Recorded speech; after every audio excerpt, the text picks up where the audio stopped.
بسم اللہ الرحمن الرحیم۔ السلام علیکم ناظرین۔ کافی مریض کہتے ہیں کہ ان کے پاؤں میں جلن شروع ہو جاتی ہے، ہاتھوں میں جلن شروع ہو جاتی ہے، گرمی بہت زیادہ لگتی ہے، جسم میں سوئیاں چبھتی ہیں۔ یہ آپ نے 3 چیزیں استعمال کرنی ہیں، انشاءاللہ ان کے استعمال سے جسم کی گرمی بھی ختم ہو جائے گی، خون میں جو تپش ہے وہ بھی ختم ہو جائے گی انشاءاللہ۔ کرنا کچھ جو کہ ناظرین، آدھی چمچی آپ نے لینا تخم بلنگو، چمچ کا تیسرا حصہ، چائے والے چمچ کا تیسرا حصہ آپ نے لینا ہے گوند کتیرا، اور اس میں 1 چمچی ڈال دینا اس بگول کا چھلکا۔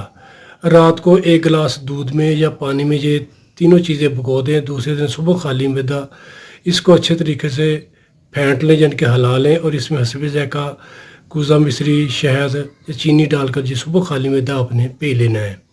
انشاءاللہ اس کے استعمال سے خون کی گرمی بھی ختم ہوگی، معدہ میں گرمی ہے وہ بھی انشاءاللہ ختم ہو جائے گی، جسم میں سوئیاں چبھتی ہیں وہ بھی انشاءاللہ ختم ہو جائیں گی۔